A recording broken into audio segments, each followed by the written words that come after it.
Hello everyone. तो आज हम बात करने वाले हैं अपने चैप्टर नंबर 4 के बारे में, जो कि क्लास 8 से हिस्ट्री की बुक से है, tribals, dikus and the vision of the golden as.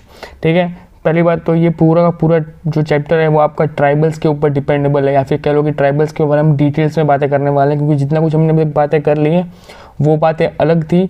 अभी देखो लास्ट कुछ चैप्टर्स में हमने देख लिया था कि ब्रिटिश ने इंडिया के अंदर एंट्री कर ली है, किस तरीके से वो जंग लड़ते जा रहे हैं, किस तरीके से वो उन चीज़ों के ऊपर कब्जा करते जा रहे हैं, कि कहाँ से वो एंट्री कर रहे हैं, क्या कर रहे हैं, वो सब हमने लास्ट कुछ चैप्टर्स में पढ़ लिया।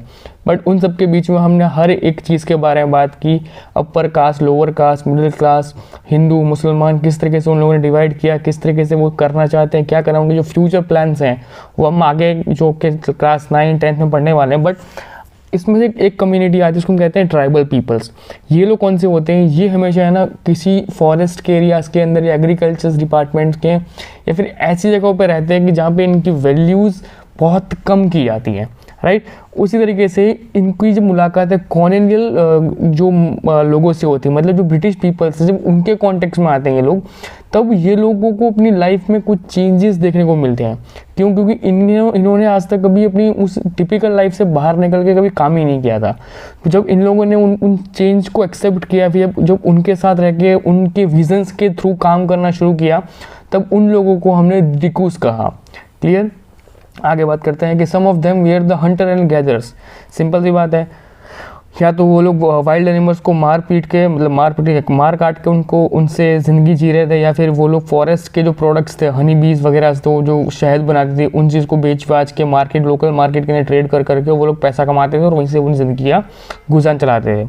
दूसरी चीज़ कि वो लोगों का मेन काम इतना अच्छा चल रहा था क्योंकि वो प्रोडक्ट जो फॉरेस्ट के अंदर बन रही है, उनके पास उस चीज़ का प्रॉपर नॉलेज था, पर उसकी वैल्यू रियल मार्केट में वैल्यू थी।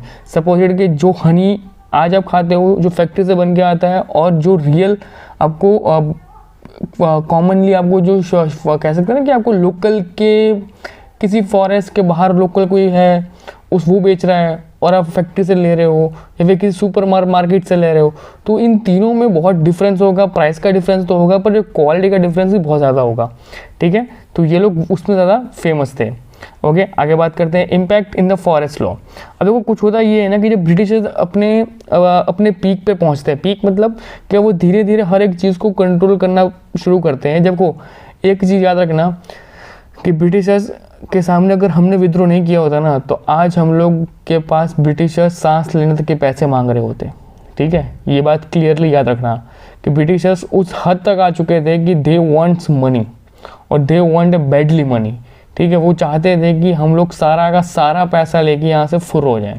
ठीक है, इसलिए उन्होंने हर एक चीज़ के ऊपर टैक्स डाला था, हर एक चीज़ के ऊपर। और शुक्र बनाओ कि हम लोगों ने टाइम आते आते जब उन्होंने विद्रोह शुरू कर दिया और हम लोगों को उनको समझ में आ चुका था कि हाँ, अगर हमने इनके ऊपर और फोर्सफुली काम करवाया, फिर हमने इसको और फोर्स दिया, तो ये लोग हमारे अगेंस्ट में चले जाएंगे, और अगर एक बार ये अगेंस्ट में चले गए तो फिर ये हमको यहाँ से निकाल के रहेंगे। ठीक है, तो इन लोगों ने क्या किया, इन लोगों ने फॉरेस्ट लॉ लेके आया। अब फॉरेस्ट लॉ का ये मीनिंग था कि जो ट्राइबल पीपल्स थे, जो कनेक्टेड थे फॉरेस्ट से, उनको बोला गया कि भाई चलो अपने एरिया से निकलो और यहाँ से निकल जाओ और जो किसी और एरिया में जाके रह लो। बट ये हो नहीं पा रहा था। क्यों? क्योंकि ट्राइबल लॉज की जो कम्युनिटी थी वो मोस्ट ऑफली फॉरेस्ट के अंदर लिविंग्स पे रहती थी, कि वो इंडिविजुअल कभी रहते नहीं थे, वो ग्रुप में रहते थे, वो बड़े बड़े समुदाय में रहते थे। अगर उतना बड़ा समुदाय किसी शहर के अंदर जाएगा तो लोग पहले उसको एक्सेप्ट नहीं करते थे। ठीक है, आज की सिचुएशन अलग होती है। ठीक है, आज की सिचुएशन डिफरेंट है, क्योंकि शहर बहुत बड़े बड़े हो चुके हैं। तो किसी भी कोई अदर कास्ट, अगर कोई किसी भी मतलब कोई भी ऐसे ट्राइबल पीपल्स अगर कहीं आते हैं, तो किसी शहर के अंदर वो कुछ महीनों के अंदर सेटल डाउन हो जाते हैं, किसी जॉब वगैरह में कुछ भी करके वो अपना गुजरान चला लेते हैं। बट उस टाइम पे ये बहुत ज़्यादा कॉम्युनिकल था। क्यों? क्योंकि उस टाइम पे ये सिचुएशन ऐसी बन चुकी थी ना कि लोग उनको एक्सेप्ट नहीं कर रहे थे। उनको लोग कहते थे कि तुम लोग जंगली हो, तुम लोग जंगल में रहो, तुम वहाँ डिजर्व करते हो। तो वो लोग ना रहे घर के ना घाट के। ठीक है, ब्रिटिश ने बोल दिया कि फॉरेस्ट के अंदर अब हमारा स्टेट का रूल रहेगा, और सारे के सारे जितने भी फॉरेस्ट जितने भी रिजर्व्ड हैं, सारे के सारे forest indirectly property of the states के अंदर आएंगे। मतलब जिस भी जगह पे ब्रिटिशर्स अपना राज कर रहे थे, उसके आसपास जितने फॉरेस्ट थे वो indirectly property of the state, मतलब indirectly property of the Britishers के अंडर में वो आ चुकी थी। तो वो लोग ट्राइबल लोग फिर फंस चुके थे कि अब हम लोग क्या करें, राइट। तो अब उनके दिमाग में एक चीज़ें आती हैं कि अब उन्हें क्या करना है। और इसका इम्पैक्ट धीरे धीरे किसी और कम्युनिटीज़ के ऊपर भी धीरे धीरे पड़ना शुरू हुआ। क्यों? अब होता ये था कि जैसे ही ब्रिटिश, जब ट्राइबल लोग ने अपने सारे कामकाज को छोड़ के किसी और के वहाँ पे काम करना शुरू किया, तो जो बड़े बड़े लैंड ओनर्स थे, बड़े बड़े लोग थे, उनके वहाँ पे पहले काम करना शुरू किया। फिर धीरे धीरे उन लोगों को उनके साथ कॉन्टैक्ट में आने के बाद उनको ब्रिटिशर्स ने खुद कुछ ज़मीनें अलॉट की। ये ब्रिटिश का पूरा प्लान था कि उनको पहले ज़मीन को अलॉटमेंट दो, उन ज़मीन के ऊपर उनसे रेंट लो, अगर वो रेंट ना दे पाए तो फिर क्या करना है, तो उसी ज़मीन के ऊपर जो उन लोगों ने उसको अलॉटमेंट दी है उसके ऊपर वो लोग टैक्स लेते थे। अगर वो टैक्स ना पे कर पाए तो इनडायरेक्टली फिर से ज़मीन ब्रिटिश के पास आती थी। बट उसके बाद होता ये था कि भाई वो पूरी ज़िंदगी चाहे जिए तब तक, या फिर उसके आने वाली पुश्तें जब तक जिएंगी तब तक उसको उसी ज़मीन के ऊपर उसको सारा का सारा काम करना होगा और वो काम फ्री में करना पड़ेगा। तो ये सारे के सारे क्लॉज जो ब्रिटिश लेके आया था इंडियन पब्लिक के पास से फ्री में काम कराने के लिए, समझ रहे हो? ये जस्ट इमेजिन करके देखो कि आप एक ज़मीन आपको गवर्नमेंट इशू करती है, ठीक है, आपको ज़मीन आपको बोलती है कि ये लोग ज़मीन और ये सिर्फ 2 बीघा ज़मीन है, ठीक है, और आप बोलते हो हाँ ठीक है, और आपको पता है कि इसके आसपास में कहीं पे भी पानी नहीं है, यहाँ पे आसपास में कहीं पे भी सीड्स की दुकान नहीं है, आप क्या उगाते हो उससे कोई सरकार को लेना देना नहीं। सरकार आपको कहती है कि आपको हर साल सिर्फ और सिर्फ 5 लाख रुपए देने हैं, ठीक है। अब आपको लगता है कि हाँ भाई ज़मीन है तो 5 लाख तो हम कमा ही लेंगे, इतना तो बनता ही है, तो आप एक बार ले लेते हो, वो ज़मीन को एक्सेप्ट कर लेते हो, उस टर्म एंड कंडीशन के ऊपर साइन कर लेते हो और गवर्नमेंट आपसे भूल जाती है। गवर्नमेंट 1 साल के बाद आती है और आपके कहती है कि टैक्स दो, आप बोलते हो टैक्स नहीं है, तो इसके बाद इनडायरेक्टली जिस ज़मीन को गवर्नमेंट ने अलॉट किया था उस ज़मीन को वापस गवर्नमेंट अपने पास ले लेगी और आपको उस रेंट को पे ना करने के रीज़न से और 1 साल तक उस ज़मीन को यूज़ करने के रूप में आपके ऊपर क्रिमिनल या फिर लैंड लॉर्ड्स का एक चार्ज लगाया जाएगा। उस चार्ज के अंडर आप ही के पास से आपको उस ज़मीन के ऊपर काम करवाया जाएगा जब तक आप 5 लाख रुपए नहीं भर पाते हो। अब सिंपल सी बात है कि जब फार्मर पूरे साल मेहनत करके वो 5 लाख नहीं कमा पाया तो इनडायरेक्टली कॉमन सेंस था कि अब वो पूरी ज़िंदगी उस 5 लाख को नहीं भर पाएगा, क्योंकि जब वो जैसे ही वो 5 लाख भरेगा वैसे वो फिर से आके बोलेगा कि भाई तूने तो ये 5 लाख दिए उस साल के, लास्ट साल के, इस साल जो तूने काम किया उसके 5 लाख दिए। मतलब वो इनडायरेक्टली जब तक राउंड फिगर 10,000 15,000 के आसपास नहीं पहुंचता है, मतलब 15-20 लाख के आसपास का राउंड फिगर बिग फिगर नहीं बनता है, तब तक वो फार्मर वहीं का वहीं रहता है और उस जगह पे उनको वो सुविधा उपलब्ध करवाना मुश्किल था। तो ये एक ट्रैप था जिसके अंदर बहुत सारे ट्राइबल्स लोग फंस चुके थे।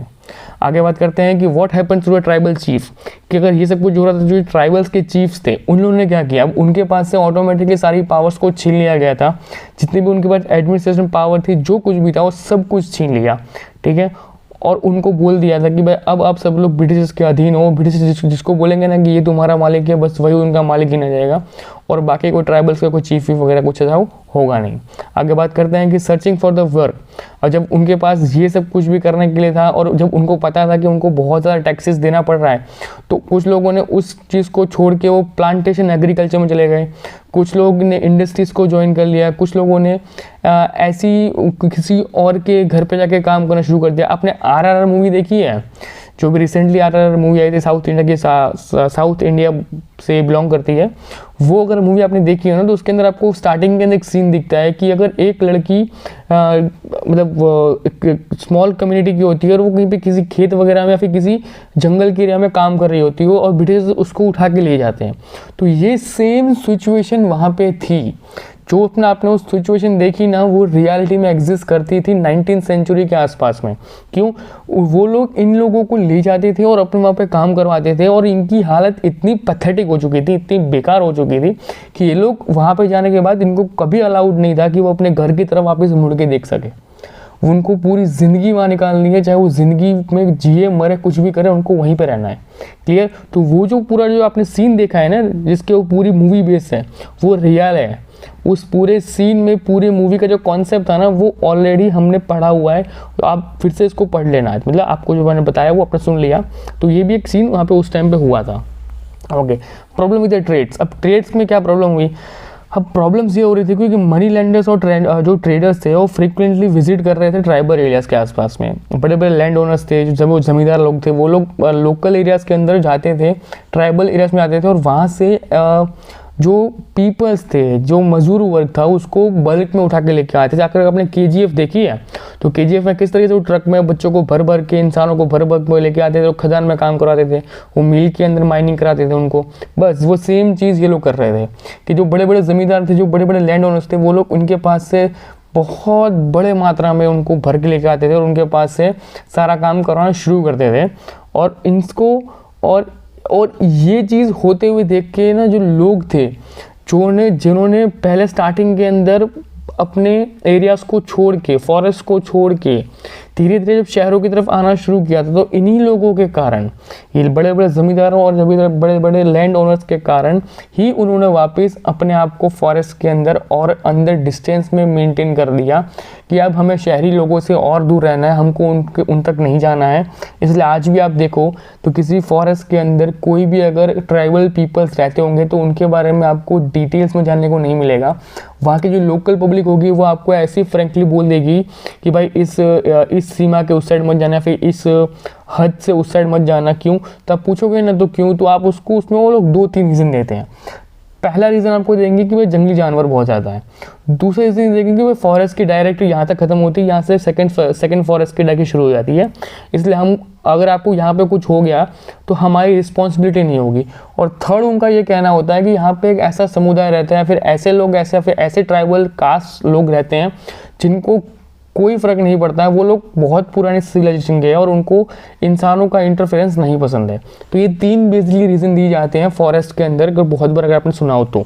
आगे बात करते हैं, some are the jute cultivators. अभी आपके जू कल्टिवेटर्स है ना, ये ऐसे टाइप के पीपल्स थे जो फॉरेस्ट के अंदर डीप में रहते थे और ये फॉरेस्ट को जला के, काट के प्रोडक्ट्स को उगाते थे और वो 1-2 साल